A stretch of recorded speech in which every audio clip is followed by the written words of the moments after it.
We are on, my guys, Taylin and Dale, my ceremony brothers. I'm so excited to talk to you guys.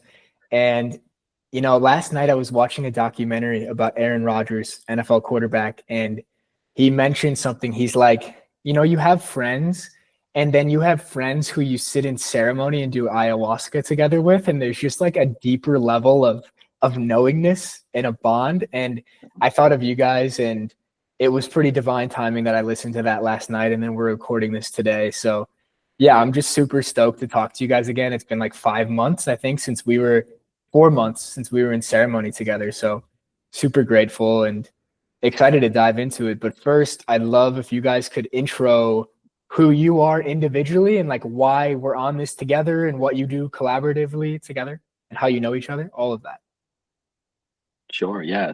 Super happy to be here, man. Third podcast together. This is fun.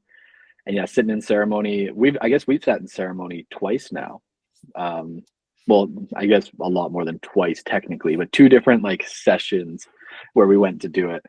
So it's been amazing. So yeah, I'm Taylin, co-founder of Ghostlii. Dale and I run a ghostwriting agency where we write on Twitter and LinkedIn, building personal brands for coaches and founders. And we've also partnered with Dakota Robertson to train the next generation of ghostwriters, helping them build basically one-person freedom businesses and change their life, like how ghostwriting allowed me to leave my college teaching job to travel the world and do ayahuasca with you fools. We're helping others do the same in their own endeavors of what they want to do. So that's a little bit about me and some of our working relationships. I'll pass it to Dale. Yeah, that's a good little summary there. Just escape typical modern life to go to the jungle and do ayahuasca through online business. I guess that's one way to do it. Yeah, I'm Dale. I'm the co-founder of Ghostlii. Also working with Dakota on GrowthGhosts, training some new ghostwriters. Yeah, basically used to, classic story, used to like operate a forklift and work for like a large corporation. Wasn't super stoked doing that. Moved into ghostwriting, and a couple of years later, here we are. Incredible. So a little context on how I know these guys. I first met Taylin through Twitter. We did a podcast. He was talking about ayahuasca, and it just so happened that I was in Costa Rica around the time when he was going to go do a private ceremony. And he called me up and asked me to come, and that was my first ayahuasca experience, which was, I believe it was September 2023. So about a year and a half ago. And then I met Dale this past October at a much more intensive retreat, which I've spoken about pretty at length in some videos and newsletters. But I met Dale at that retreat, and me and these 2 guys, we spent 10 days together in the heart of the Amazon jungle in the depths of ayahuasca ceremonies. So, I mean, it was intense, but also some of the best memories of my life. Like the one night we were out there talking until like 5 a.m. in the Maloka, like that's still such a magical moment to me. I'll never forget that. So these last 4 or 5 months for me, since those 5 ceremonies, have been a whirlwind. They've been absolutely crazy. The integration of it has been crazy. The expansion of insights and awareness has been crazy. But I'm curious to know more about you guys. Like, how have you integrated this last journey? And yeah, what has life been like since? You want to kick this one off? Dale was reading his ayahuasca journal before this. He was refreshing his mind. I love that. Yeah, I was checking in with the old journal. It's been a couple months since I actually went through that thing, because life's just been crazy. Let's see. Yeah, I mean, first off, let's just shout back out to that Maloka sleepover. That was the best. Basically, like every night, after each ceremony, like everybody would hang out in the Malokas together for a little while. And there was one night we were all just like, you know what, let's just stay here. And we all just like chatted till like 4 or 5 in the morning and had like 3 hours of sleep in the Maloka, and then like got up with the sun and kind of like trudged back to our tambos. But yeah, I'll never forget that either. That's epic. Over. Yeah, a spiritual sleepover. I love that. Yeah, spiritual sleepover. Yeah, that's what it was. Yeah. Yeah, I mean, there's just been so much. I think for me, like we were talking about just before we started recording, that retreat allowed me to move past a lot of relationship baggage, a lot of like romantic relationship baggage. So I'm actually heading to Panama City tomorrow to stay with a romantic interest, like future relationship, for about a month. And that just, it was interesting because we sat to do ayahuasca, and before I went on the retreat, I had planned 2 weeks in Panama to stay with her, just to test it out and see how it went. And like, doing the ayahuasca or drinking it just like freed up so much baggage, I guess, I had from past relationships, and allowed me to let go of, like a 7-year relationship that I was in. And yeah, allowed me to kind of help me move past that. And the timing was crazy. Like meeting her, name is Steph, meeting her right after and staying with her. And it just felt like the time we had spent together, it felt like we'd already been dating for like years. So that was interesting. So for me, I think it was a big relationship clearing experience. But the learnings have continued to come even on the business front as well. Just so much has solidified in the past, I guess, yeah, since Peru, so much has solidified on the business front. And maybe Taylin can chat a little bit more about that and his own personal experience, I guess, with the ayahuasca as well. Yeah, where do we begin, you guys? Where do we begin? So yeah, Peru, for some context for the people, because you guys know this, but people who are listening, when we went to Peru to do like 10 days and 5 ceremonies, I had just recently gone through a breakup. I had moved to Europe to be with this partner, and then I would be moving back to Canada now that we had broken up. And I basically went from living abroad with my girlfriend, who I thought I was going to get married to and have kids, to breaking up, flying to Peru, sitting with these guys in the jungle, and doing ayahuasca maybe a couple weeks later. So it was very turbulent, and it was a very crazy time. And I think largely Peru for me was a lot about tackling anxious attachment issues head on, and what had kept me in a relationship where I was really lacking like long-term compatibility with a partner. And this isn't to say anything ill on my past partner. I think we're both amazing people that were just not good for each other.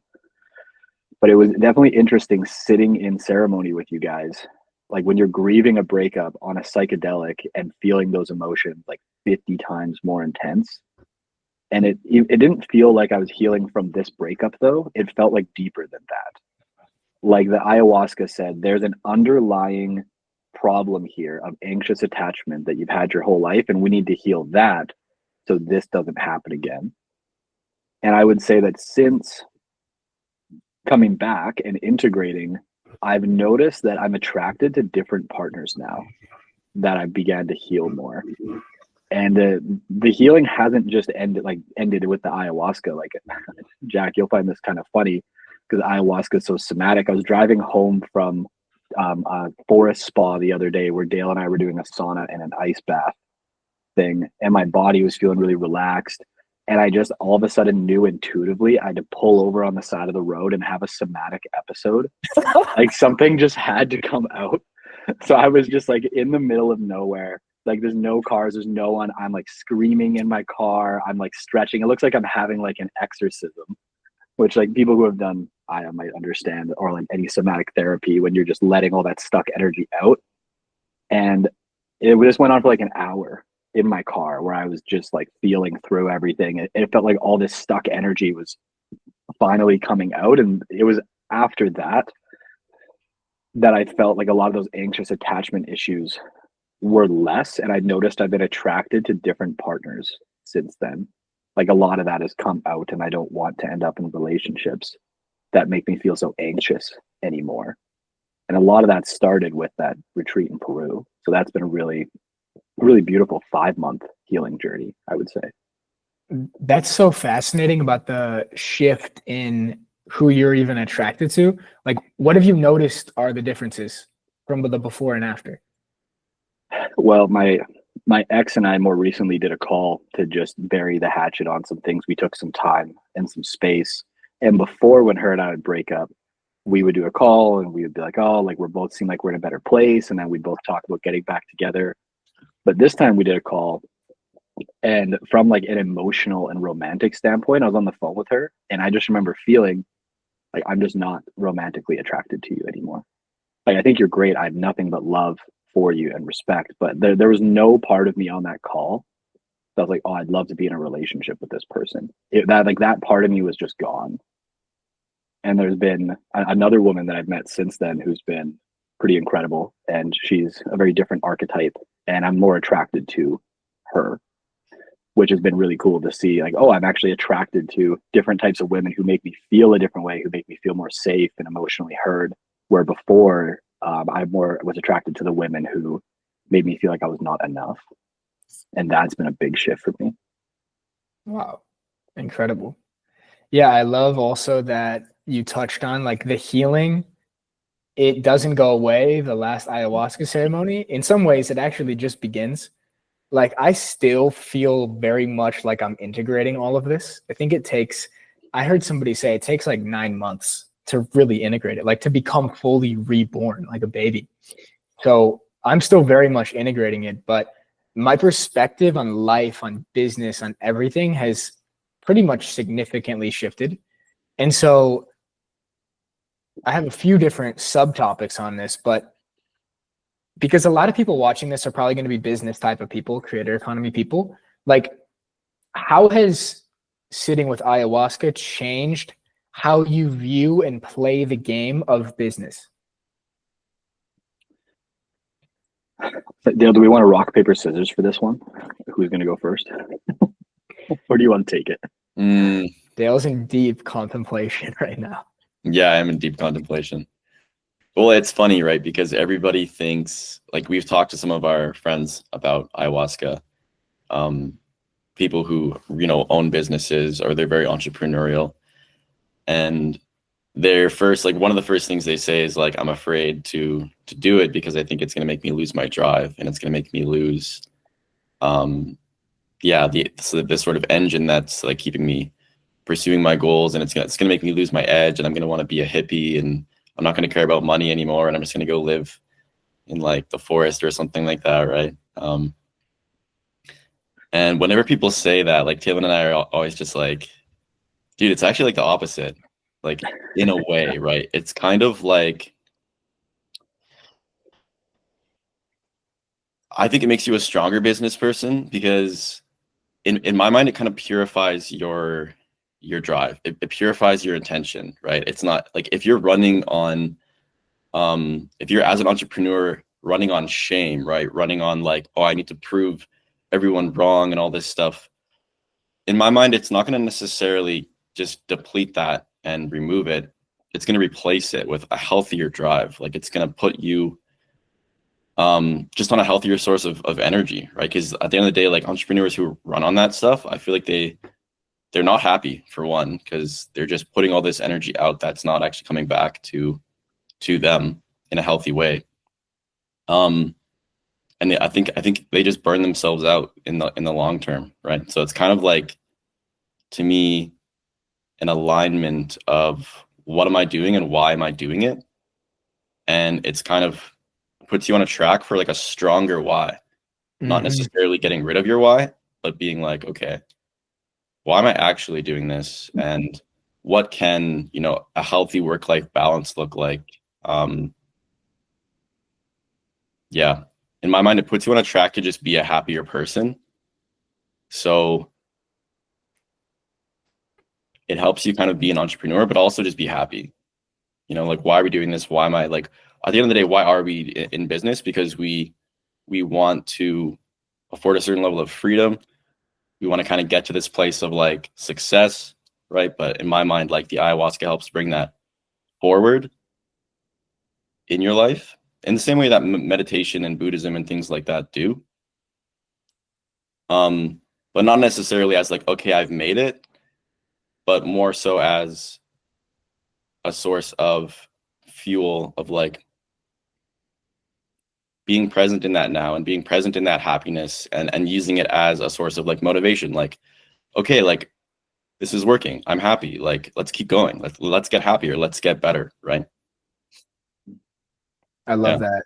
I don't know if you have anything to add on there, Taylin. I'd love to hear your perspective, but I mean, you hit it right on the head of what I was thinking, Dale. It's like, I feel my fuel source has changed from needing to prove myself, needing to be good enough, anxiety, scarcity, to mission, to purpose, to alignment, and to complete lifestyle, career integration, where the work is just an extension of who I truly am. And going into the depths of myself in ayahuasca, like I don't know any other way or any better way to go into the depths of who I am. So it's changed that fuel source for me. I wouldn't say the old fuel sources are completely eradicated. The patterns still come up, right? But because we went into the depths of ourselves, we're better to able to see them. And in this integration process over the year, you know, you go back and you go again, those things start to slowly dissipate. And then I think at some point, and it could be right now, it's just pure purpose. It's pure mission. It's pure creative expression. But Taylin, I'd love to hear your perspective if you have anything else to add. I feel pretty aligned with both of you. Ayahuasca doesn't turn you into a hippie. It just turns you into more of what you already are, what you really are. I don't know if it's from the spiritual teacher, Krishnamurti, or someone else, the idea of spiritual unlearning, that getting more to the rawest, like purest form of your awareness and your consciousness is more about unlearning all of the things that you've picked up and inherited, but you never chose. And ayahuasca to me is one of those things that comes in. It's like, hey, this belief, did you ever choose this? Look at how dumb that is. Oh, this idea and this story and this reason and this motive. Like, are these really serving you? Or do you really want to operate and be motivated from these places? And it became very clear, maybe not immediately when we were there, but you might remember, Jack, the night we had the spiritual sleepover, that Dale and I said that we were just so tired of building businesses that didn't feel aligned with like what we actually wanted to be doing, and that we felt like we went on a big side quest doing all these offers and trying to help people with things that we didn't even really feel qualified to help people with. But at the end of the day, like Dale and I have the integration of this and us moving into a different energy feels like it was Dale and I saying we're going to get back to our roots of ghostwriting, which is what we know and where we've initially found our success. But this time we're going to turn it into an actual freedom business so that we can create art and create the things that we want to create. And that's what we want to do. So now we brought the ghostwriting agency back. Instead of teaching other people how to build like micro businesses and consulting offers, partner with Dakota to help people become ghostwriters and really stay in our zone of competence. But instead of being so in the weeds, we've hired out team members, we've built better systems, and now we are scaling our business to 7 figures of annual revenue, but in a way that feels holistic to us and the actual life we want to live. All the crazy stories of being in money Twitter, oh, you need to build this multi 7-figure business, oh, you need to like do this crazy thing and then do a SaaS and then do this and then get VC funding. And Dale and I are just like, who fucking cares? Like, we want to just build a business where we're each making multi 6 figures. We can live a great life and then focus our attention on art. Mm-hmm. I love that. I love that that's really coming out of you guys, because that was what I observed. Like from the first day to the 10th day, you guys were tapping deeper and deeper into that artistry, like the warrior poet archetype. It was so resonant with you guys, especially Dale, like with the dance at the end of the last day. Like you were so in that warrior energy. And I remember you guys were even like post ceremony, and this is how you know we're like quite entrepreneurial and business guys. After Aya ceremony, you're like talking about like your offers and your next launch and stuff. But it was coming from that different place of like, what would it be like to just be able to write fiction all day or create art and get paid for it? And so I think, and I was similar, like right after Aya, it can be quite idealistic, right? Like I want to just do all this now. I thought I was just going to become like a one-on-one life coach and a spiritual podcaster. That's it. But, and maybe that is the highest evolution. And maybe the highest evolution for you, Taylin, is writing all those fiction books like you talked about. But the integration feels like it's stepping stones to get there. And so doubling down on what works, coming more into alignment, and then pivoting to the top of the insights that we got during the journeys. Because the insights I got, at first I was beating myself up for not living up to that standard of who I saw I could be in the ceremony. But I've realized, wait, that's like who I'm supposed to be in 20 to 50 years. Like, there's a process to get there. There is work, there's integration to do. Yes. Dude, you nailed it. My last little point on this, and I'm going to do my best to not say we, because I don't want to speak for Dale and put words in his mouth, even though we have very similar goals in those respects, is it's like the idea that when you are not financially constrained and you're not like living your life motivated by all this fear and uncertainty and scarcity, that you just have more freedom and creativity to think and create and make art. And I think Dale and I have slowly realized over this 5 months, like, hey, we can actually bring the ghostwriting agency back, and we don't have to be on the rat race of scaling it and scaling it and scaling it. Like, what number do we want to hit where we have no financial scarcity, not a whole lot of time scarcity? How do we build that? And then we can both create the art that we want to create and like bring into the world and focus on impact and mission, and we'll be more driven than ever. Like, our drive's not gone. It's just that instead of us now being driven to achieve these superficial goals for our ego or for status symbols, we just realize where we want to create impact in the world, or at least where I want to create impact in the world and what that looks like. And now what are the steps of this? Not be naive and just say, oh, I'm just going to go and all of a sudden become like a fiction writer and ditch everything I did before. And like, I'm just going to live off like no money. It's like, no, I don't want that either. I just realize I'm willing to play the next 1 to 2 years to build this freedom business, which is totally possible, to then do the play after the play and just fully embrace that. And then the work that I didn't want to do, I now am totally okay with doing it because I see it as a smaller piece of like a larger whole. Before I didn't want to work in the ghostwriting agency. Now I'm like, yo, let's do the work. Let's scale it, because the faster that we get to this goal, the quicker I get to do the mission one. So it's like, it's all connected. And that's what like the ayahuasca really helped me see, and it's slowly integrate on the business front over the past 5 months. Yeah. I mean, what's coming through for me is like this level of wisdom and patience that I haven't always had. And I'm sure you didn't have up until this point, but now it's like playing the slow game, doing things more meticulously with more certainty. And you got all the insights you needed. You know where your North Star is, but how do you not burn the boats and just completely ditch that? That has been a tendency for me. You know, I think over the summer, traveling, backpacking, like I kind of, for a long period of time, I just threw the creator economy away. I was like, fuck it. I just want to be free. And in some ways that was good. I learned a lot. I had a lot of crazy experiences and openings, but it's an interesting parallel to me how you guys have kind of come full circle to doubling down on the ghostwriting business. And I'm coming full circle to doubling down on the creator economy and helping people reach freedom via the creator economy as the stepping stones to, well, that is a stepping stone, I think, to anybody unlocking their highest potential, highest purpose is let's first create freedom via the internet. Then let's find the internal freedom to create whatever we want. So I love how we're kind of coming to the same conclusions independently. We came together 10 days in the jungle, then we split, and now we're like kind of on the same page. Yeah, that's epic, dude. Yeah, I like that. Acquire external freedom to then have internal freedom. Yes. Yeah, I feel like, again, like most people think you go do ayahuasca and you're gonna kind of lose your mind and you're gonna become like, if anything, we take less risks now. Like we kind of, like you said, like I feel like the last what was it, 2020? Yeah, most of 2024 was like a big experimentation year for us. Trying new offers. We kind of let the ghostwriting agency die a little bit. We weren't really enjoying it. Wanted to focus strictly on courses, offers, cohorts, all that fun stuff. That's what Taylin's referring to when we talk about like now we're bringing the ghostwriting agency back into the fold. But yeah, I mean, I just think it's interesting how it's like, if anything, it kind of just narrowed our focus. And it's like, okay, let's actually just do the less risky things. Let's do what works. We know we can make like a decent amount of monthly revenue from the agency. Let's bring it back, and then we can and we can rip up Growth Ghost with Dakota and train all these new ghostwriters. And I mean, yeah, I think the online space needs it right now, to be honest. There's like we get tons of leads, and it's just like we want ghostwriters to send them to, but we can't right now. So yeah, it's nuts, man. It's cool.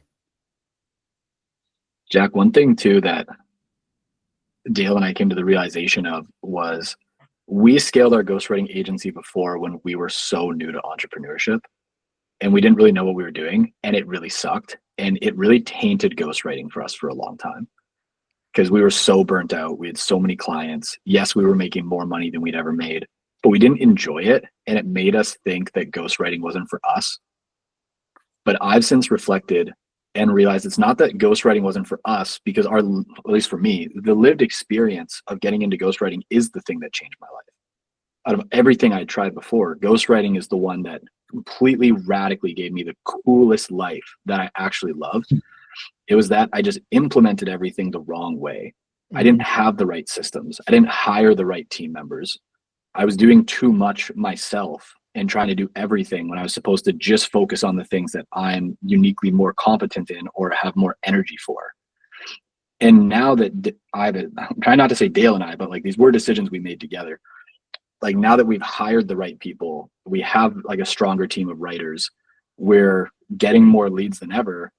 We're back to making a ton of money, like at least like for where we were at, like we're happy with the money we're making, but we just feel more energized. We're doing less work and we're happier. We're like, damn, why didn't we just do this in the first place? Ghostwriting was never the problem. It was our approach to it that was the problem. And ayahuasca just, I think, unveiled that for us. It's go back to what you're good at, do it better than last time, take everything you've learned and actually implement it. Like you can already have this life you want where you mainly just work on art. You're only like 6 to 12 months away from it. You're just so scattered working on all this other shit that doesn't matter. You just need to do like what you know. And since Dale and I have doubled down on that, I can just say that our lives, like everything just seems to be like naturally happening for us. It's like when Alan Watts says you get in like flow, or the Tao Te Ching is like work with nature. It doesn't feel like we're like paddling upstream anymore. Like we're just like continuously going downstream and stuff's just working because we're just focusing on what we're good at with like the right systems. Incredible. And it just feels easier. It's like steady, slow, methodical, like all the mistakes we've made over the past 2 years. It's like coming into this new era with that context and with that perspective and just knowing exactly what the fuck to do. And it's just another level of energy. It's crazy. Like Taylin and I were talking about how the last 2 years of our business journey has like, that was the prequel. That was all the prequel. Like, it was like we just showed up and we're like, okay, let's do this. It's nuts. It's exciting to think about how we are all just still at the beginning stages of our journeys, right? Like now that you're in the entrepreneurship game, the art game, the creation game, you're going to be in that game for 50 years, right? And so we're going to look back and be like, wow, those first 1 to 2 years, we had no idea what the fuck we were doing. And the river analogy is hitting me right now, like the downstream versus upstream. And I think it's that fuel source you talked about, Dale, right? When you are fueled by anxiety, stress, worry, scarcity, needing to prove yourself, you're always fighting an uphill battle with the universe because you're trying to prove something wrong, or you're trying to force your way to the reality you think you want to create. But when you're coming from natural motivators, intrinsic motivators, purpose, drive, mission, right? Or the life you want to create, then it feels like flowing downstream. And when you were talking about like how you guys have reframed your perspective around ghostwriting, as it wasn't ghostwriting that was actually the problem, it was like how we were viewing it. It's like another river quote is, no man steps in the same river twice, right? Because he's not the same man and it's not the same river. And I was thinking about football for myself. So football, my first 2 years of college, right before I got into the creator economy, my fuel source was anxiety. My fuel source was needing to be good enough. It was ego. It was pressure. And so it created this negative relationship with the game where I got hurt. I literally burnt myself out, got hurt, quit, and never wanted to look at it again, right? Kind of like the ghostwriting agency. And now I'm coming back to football as a new man with new awareness of, oh, this is something I love to do. It's fun, and I don't have to have those negative fuel sources. So, I mean, this is not a ayahuasca promotional podcast by any means, but I think it does go to show, like, doing the inner work, doing the spiritual work, doing the personal development, it's not gonna throw you off the rails in terms of your goals as an entrepreneur or as an ambitious person. It's gonna help you flow with the universe to be fueled by something better, like be fueled by love, passion, development, growth. For sure.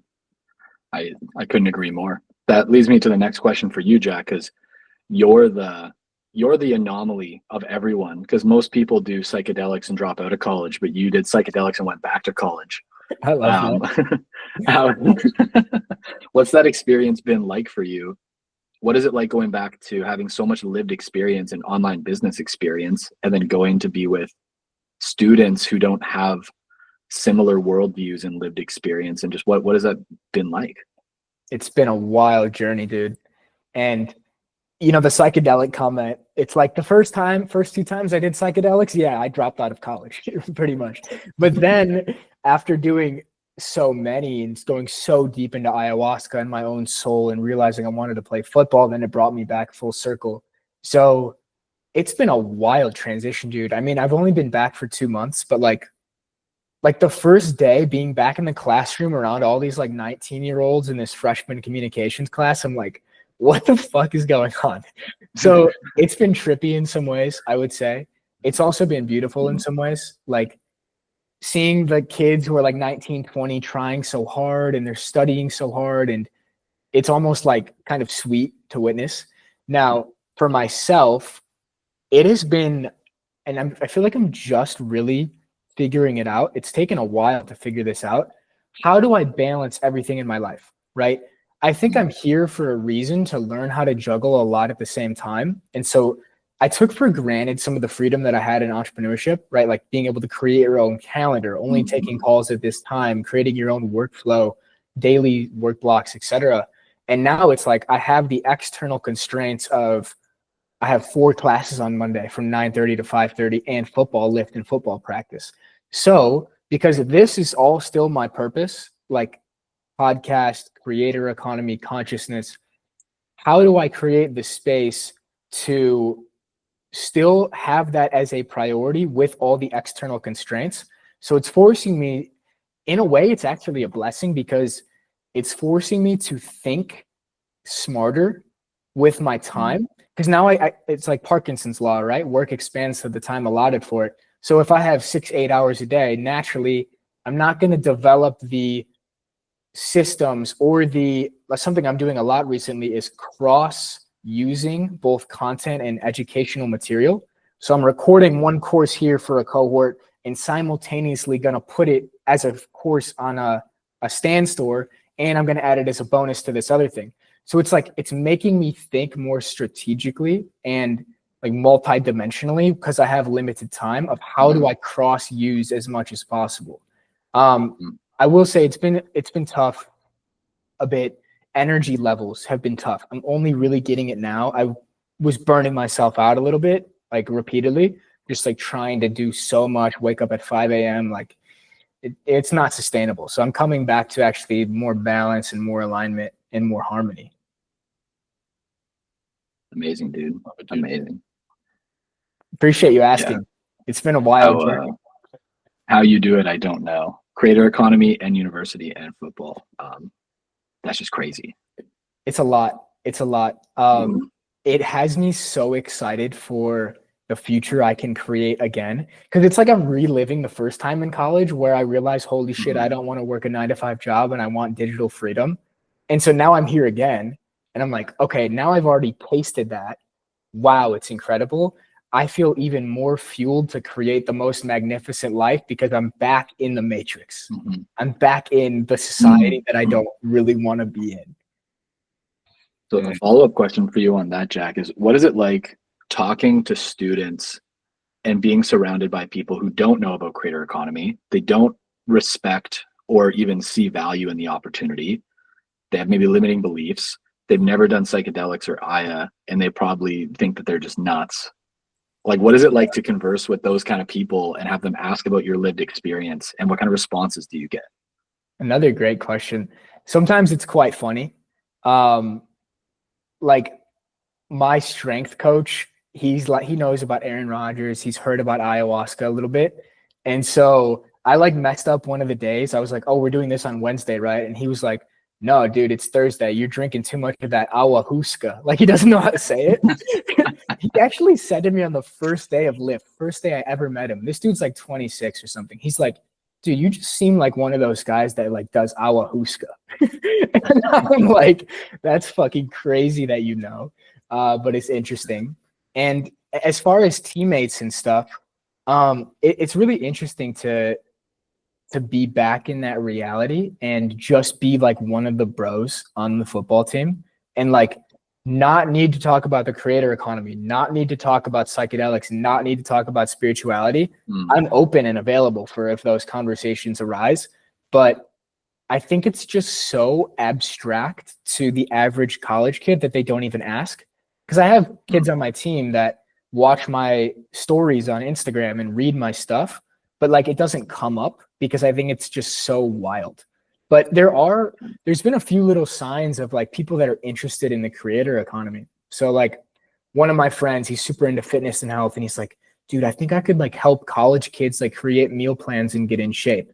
So I'm like, dude, that's awesome. You should do it. But they're like, we forget sometimes like the initial fears of like, dude, what are like my friends from high school going to think about me? Right? There's so much resistance around it. So it's either resistance to starting or just complete lack of awareness. Like dudes are like, dude, I don't know how to get a job right now. Like I'm trying to find something on campus or like work at a little sub shop or something. And I'm like, I just put a little nugget out there. I'm like, just remember that on the internet, there's infinite opportunities. Like there are so many opportunities out there, but most people just don't have the eyes to see it yet.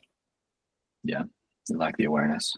Yeah, it is good to remember because we're in like a bubble. Major bubble. Dale and I were talking about this the other day. When you spend so much time on X and LinkedIn and you're in the creator economy, and this is just such a lived experience for you, you just forget that to some degree you're at like the edge of knowledge, where we think everything's moving so fast, but we're kind of at the edge where the average person has no idea what we do, no idea that it exists, no idea how it can change your life. But we think that we're behind, right? And we need to like learn more and catch up, and like, how do we go further? But it's like, dude, like 99% of people have no idea that this even exists.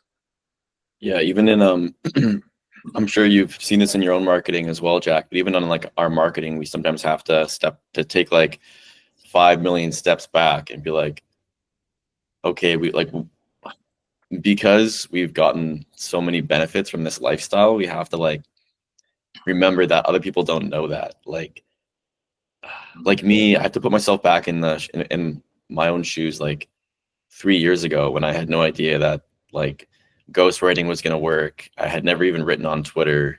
Like, I just had no idea people were making the kind of money they were making with the power of like, you know, Twitter and LinkedIn and things like that, Instagram, all that stuff. Like, so we've noticed in like our own marketing, we kind of have to like take a step back and be like, okay, drop what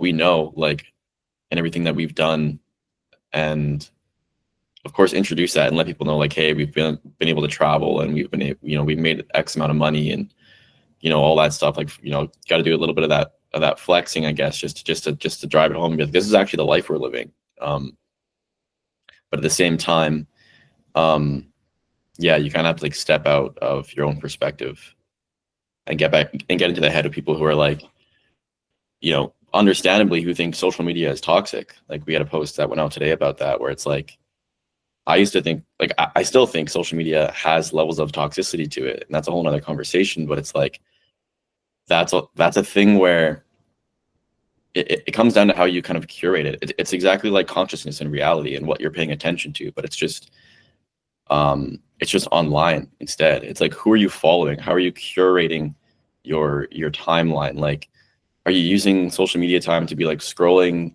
memes and like videos of like half naked women, or are you like actively learning stuff? Are you following people who, you know, might be your next business partner, right? It's crazy. Yeah, you've got a lot of ideas going in my head because like the nature of this conversation has been mostly around ayahuasca, and then now we're kind of pivoting to the creator economy. But myself 3 years ago, who is just finding out about this game, like I would have had no idea what the fuck we're talking about in this podcast, right? But and that's giving me a lot of ideas for the content I'm also pivoting to creating a little bit more, because I've gone so out there in terms of content and what I'm sharing on YouTube and things. But bringing it back to, wait, what was I thinking 3 years ago as a beginner? But I was kind of laughing in my head about this. Like, if we titled this podcast like how to make 5K online as a ghostwriter, and then we're just talking about ayahuasca the whole time, that could be pretty funny. But it's funny how deep you can go into reality just from simply taking a step into the online business game, where 3 years later you're sitting in the jungle of Peru. It's like, what the fuck? Yeah, man. It's wild. Your life can change really quick. It's that trite tweet that everybody reads. 1 year of focused work can change your life. Like, it is actually true if you work on the right things. And again, Dale and I chat about this often, is when you're so in the circle, you forget that somebody is introducing these people to the opportunity. Like, there's always a first moment of contact where people learn about it. For us, it was from, or for me, it was from this guy, Liam. And for Dale, I think it was me who's like, hey, do you want to come and like write on Twitter? And he's like, what the hell? Like, I guess we'll see what happens. But there was the like 6 to 12 months of us like slowly shifting our beliefs. Like, is this real? Is this sustainable? Can we actually do it? Okay, we made a bit of money. Is it going to last? It takes so long to slowly make it your reality. And we find that everyone in the creator economy, they market to Danco's customers, because Dan is usually everyone's first point of contact for the creator economy. So if you want to make massive impact, you have to stop marketing to everybody else who knows about creator economy. And you need to think like Dan, which is, how would I talk to somebody, in your case, Jack, how do I talk to these college students who have no idea about this and make them aware of it as a first point of contact? That is how you would do your marketing to actually create as much opportunity for these people as possible and create more impact. Like, don't market to Dan's customers, just market to the people who don't know about creator economy in a way that makes them see how powerful it can be. And I think that's what most people in the creator economy miss, because they're in the bubble of the creator economy. That's a great insight. It's an absolutely incredible insight. And it's what Dan almost did to me 3 years ago with his content. Like, here's how to get paid online to write about your interests. It was like, whoa, that's interesting. So you just gave me a new YouTube video idea. So thank you, bro. Let's go. You're welcome. That was originally a Dale idea. I stole it from him. He was the one who's like, we need to stop marketing to Dan's customers, and we need to think, how does Dan market to cold customers? That's a great insight. Yeah. Dude, that was a hard learned one though. It was like, 12 months of kind of being like, okay, how do we turn up the notch on our marketing? How do we acquire more students and clients and things like that? When we were doing a lot of coaching cohorts and things like that, it was like, it was just a big insight. It was like, oh, like we were getting a lot of like, oh yeah, we were marketing to Dan's customers. We were marketing to people at a level of awareness where they were already aware of the creator economy, right? So it's like Tay said, yeah, it's like, how do you market to people, or not market, I guess, like at the end of the day, it's marketing, but it's like, how do you speak to them? How do you write content to them that like positions you as the first person that they've heard about the creator economy from? And then it ends up being kind of your own way of doing it, right? It might sound a lot like Danco, because Danco's got it dialed, like he knows what he's doing, right? But at the end of the day, that was a big thing for us too. Like, we kind of had to set our ego aside a little bit, because we were like, oh, we don't want to sound like Danco, but Danco's just so damn good at hitting top of funnel, like hitting people who have no idea what the creator economy is, and kind of, I guess indoctrinating them or getting them accustomed to the creator economy. Like, he hits all the right benefits. So it's like, use what works, but kind of like do it in your own way. And at the end of the day, you're a different person, so it's going to come off differently. There's going to be different people who relate to you more just for the fact that you're you, right? Like your story, your background, your whole football thing. Like at the end of the day, you're not Dan Coe. So even if you say things that are similar to Dan Coe, it's gonna attract slightly different people. Yeah, that's a great insight. And also, I think it's kind of double-sided of, yes, target your marketing to these different levels of awareness, but also build things on the back end that also capitalize on the different levels of awareness. So my vision now and what I'm building is like a very low ticket beginner type of cohort based on the idea of digital freedom and sovereignty, like $20 a month, broad beginner level. And then as they go down the funnel or up the levels of awareness, there's higher level cohorts of people that are definitely in the creator economy, or really high ticket one-on-one for the people that are already in the creator economy, want to take it to the next level. So creating different content based and within that content, sending them appropriately to the level of awareness you're creating the content from.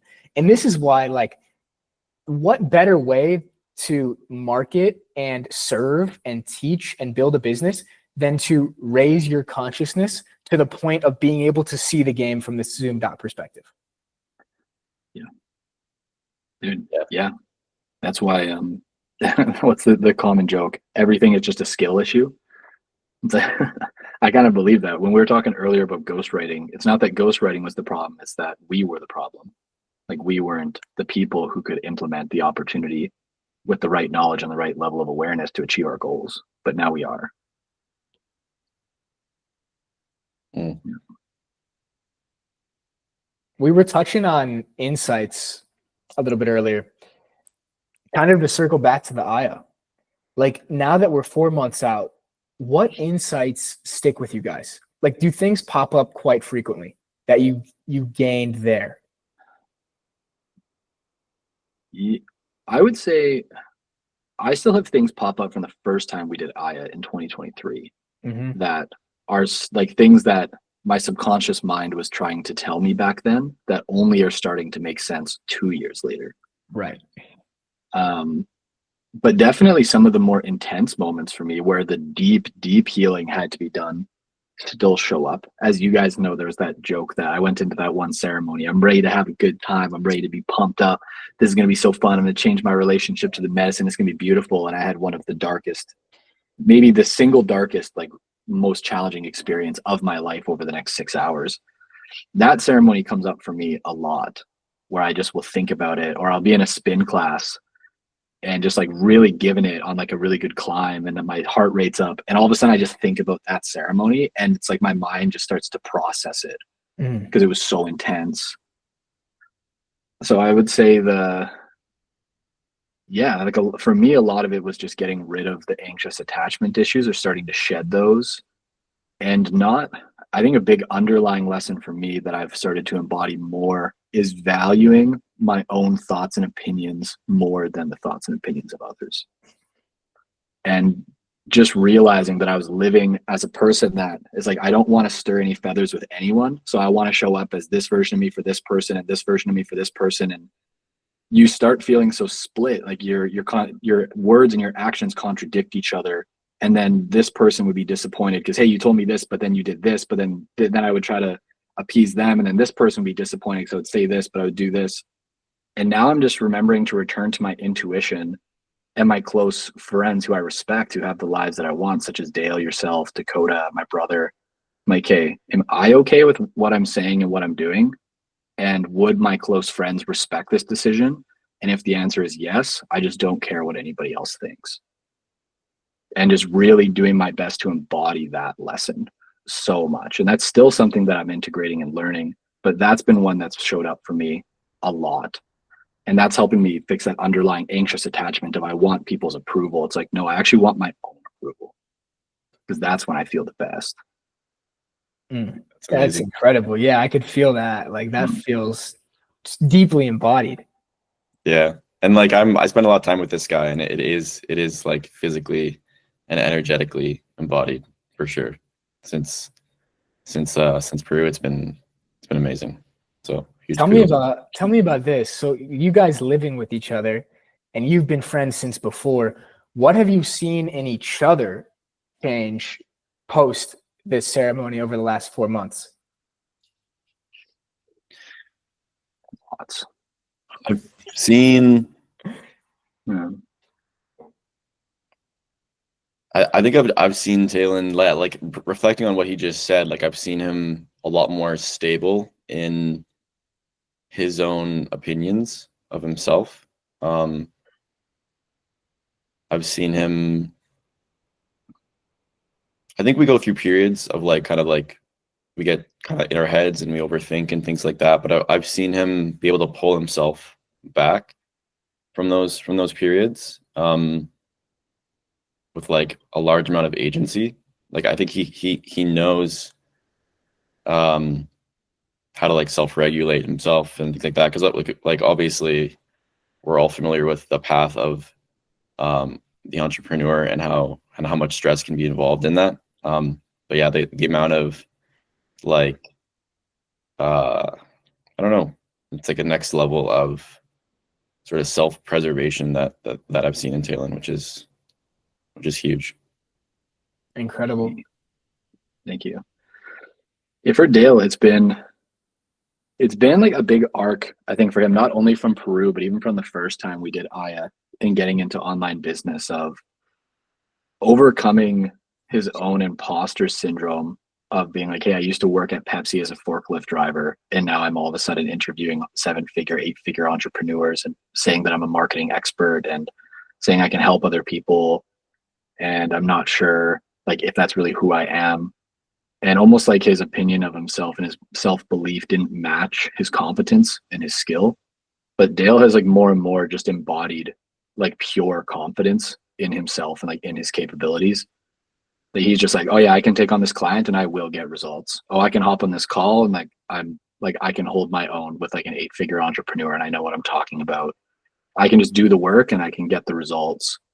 But he just doesn't really second guess himself anymore. And you can tell there's not really much incoherence between his competence and how he views himself. And that's probably the biggest change, is his level of like certainty in his own abilities and like his level of self-belief, is that he just crushes, and he knows he crushes. It's not arrogance. It's like he just knows where his edge is. He knows where he plays the game. And if it's like, hey, can you do this? He's like, yes. And then he just does it. There's like no dissonance on either side in terms of the belief of if he can do it or the tactical operation of actually achieving it. He just embodies it. That's the biggest one. That's so cool. Yeah, I love how you guys as business partners, like you're not just business partners, you're also deep friends and like roommates and brothers, and you go to ceremony together and you see each other so deeply. It's got to be so powerful. Something I put my intention out to the universe is I want to live in Mykonos, Greece, with a small group of really close friends and co-founders and builders. Like that's happening 2026. Yeah. I feel it. And I love your guys' relationship. Nice.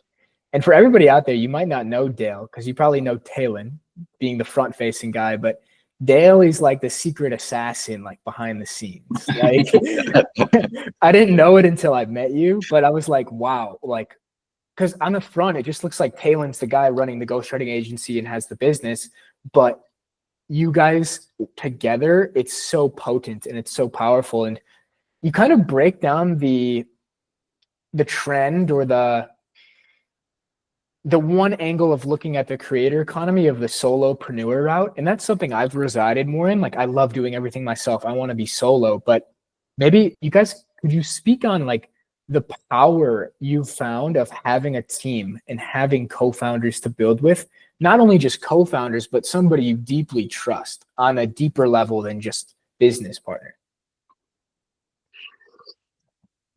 Yeah, it's I'll speak a little bit to it, but I don't want to hug them like too much. Back when Dale did come on to the agency, and we basically grew my brand and all of our business ventures together, like as a 50-50 partner.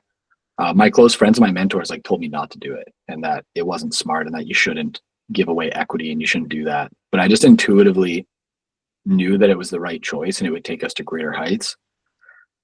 And even since then, now that we're partnered with Dak on Growth Ghost, and Dakota's so used to being a solopreneur, he even told me the other day that it's so much more fun to just build stuff with a team and to be able to bounce ideas off each other. And like, we all just have different skills, and maybe that's something that we've slowly learned to accept and embody more. Like, Dale's just a fundamentally natural, talented marketer. He works really hard and refines his skills. I'm not as good on the marketing front, but I think I'm more natural on the sales front. And Dale's better at writing than me, but I'm probably better at video than Dale.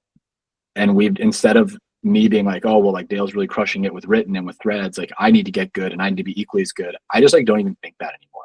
I'm like, no, Dale's like got that covered. I'm going to like crush these things instead so that we can just go double speed. Yeah, there And was that's been something we've stepped into more.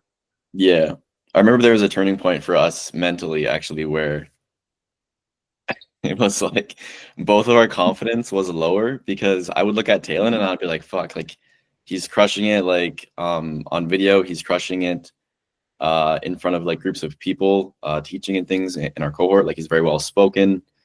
I just saw everything that Taylin was good at, and I was comparing myself to it, and just I felt shitty about it. And then I talked to Taylin about it, and he was like, dude, I feel the same way about like you, like crushing it on the timeline and like crushing it for clients and going viral for clients and all this stuff. And like it was a shift in like both of our confidence and perspectives, where it was like, oh, okay, like he looks up to me, I look up to him. It doesn't have to make either of us less.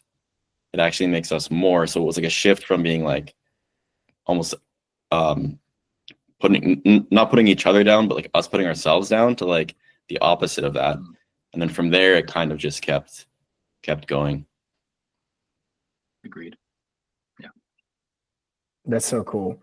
That inspires me. And I know building a team is inevitable, but to be more fluid to outsourcing, because recently I've played around with adopting the identity of, I want to be completely full stack. I want to be able to do everything myself. And I think that's powerful to some extent. But you mentioned the double speed, right? It's like, you know, when you have multiple people working on one brand and one business, of course, you're going to out accelerate the person who's going alone.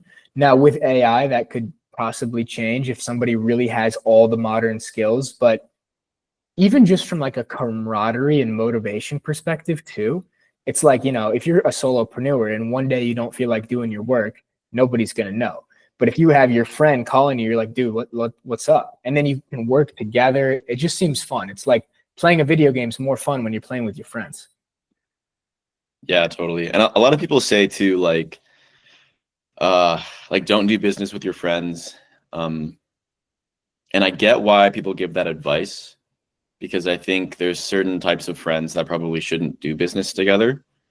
But if you're both serious about it, and you're not going to use each other to kind of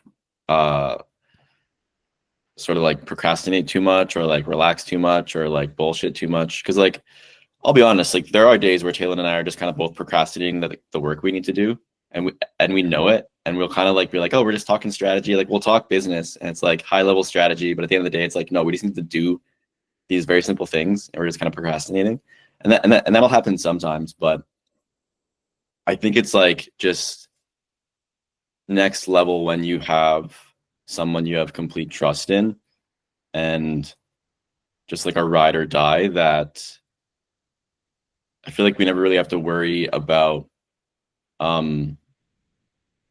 I don't know. There's a lot of things we don't have to worry about that maybe two co-founders who didn't know each other on a deeper level would.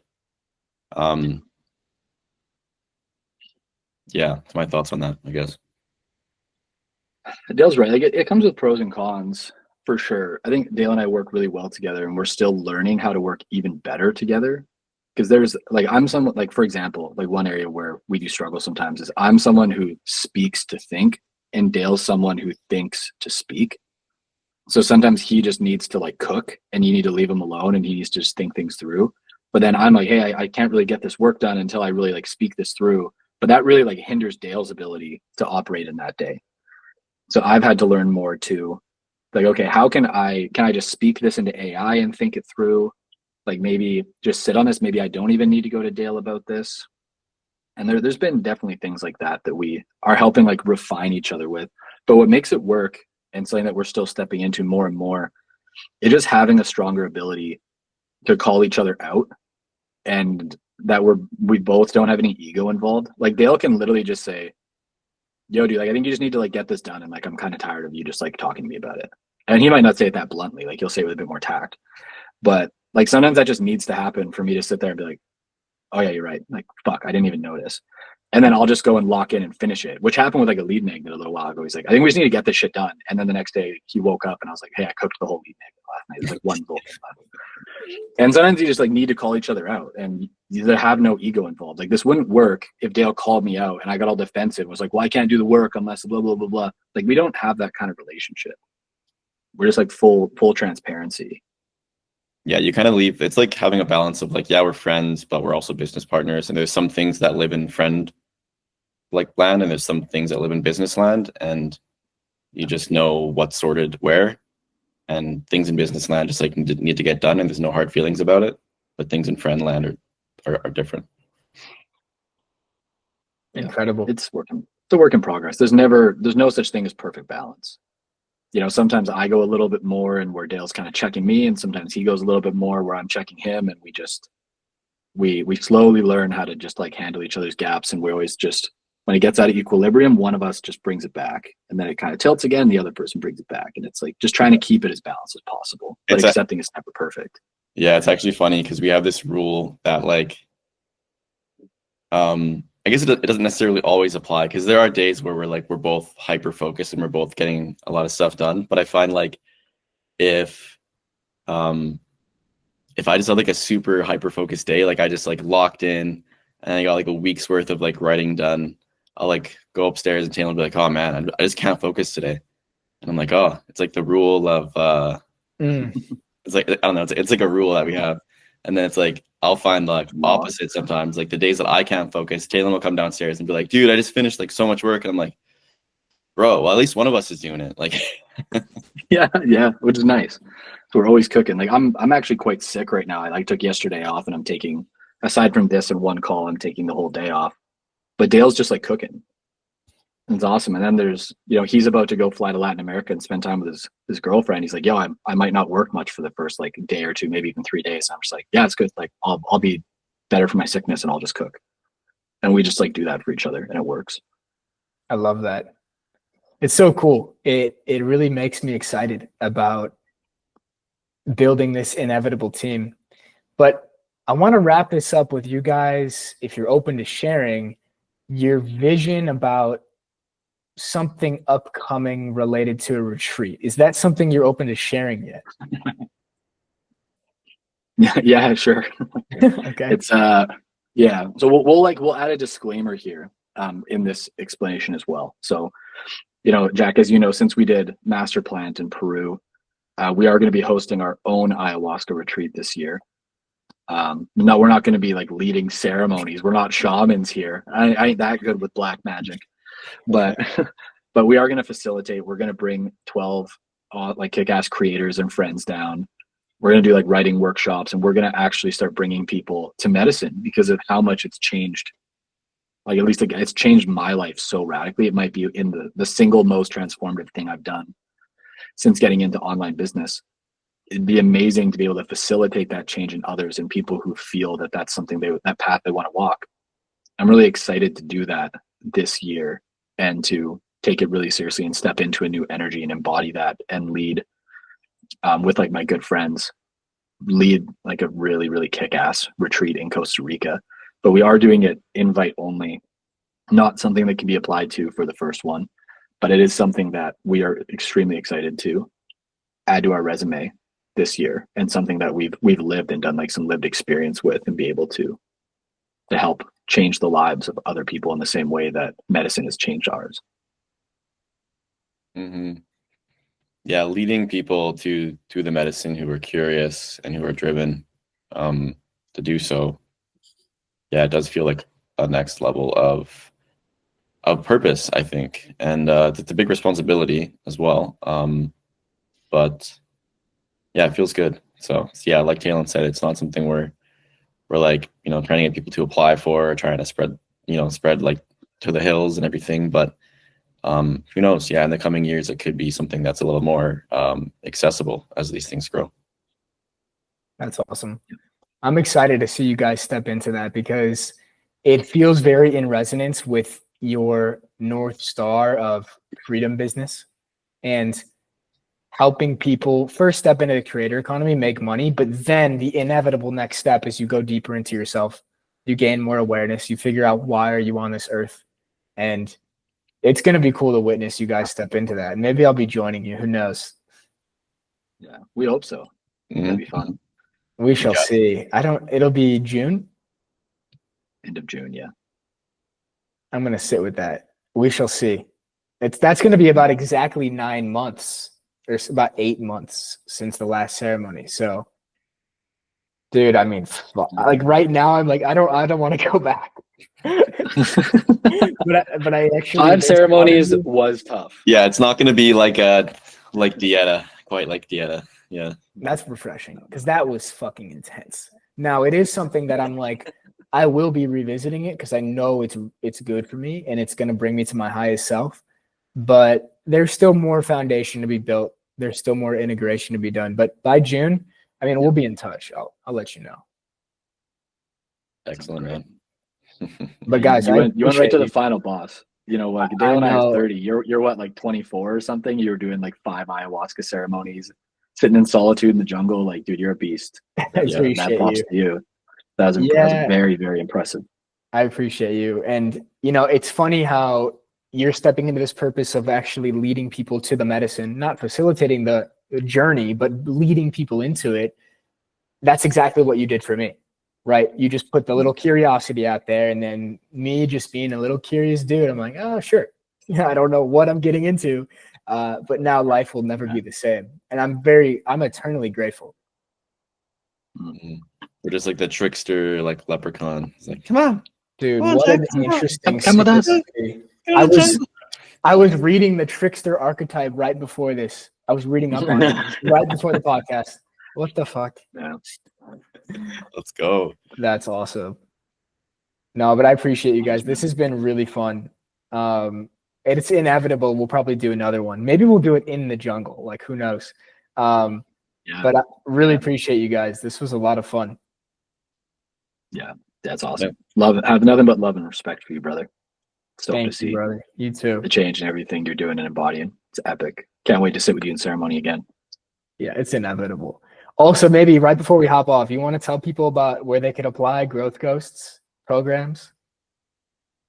Yeah. If you go to Taylin Simmonds on X or LinkedIn, you'll see there's a link to Growth Ghost. If you want to basically follow in our footsteps, build a freedom business right online, right for clients, we'd be happy to help as many people as possible. We have a mission right now that our first goal is to help 1,000 people build freedom businesses and be able to step into things similar to the incredible lives that we have.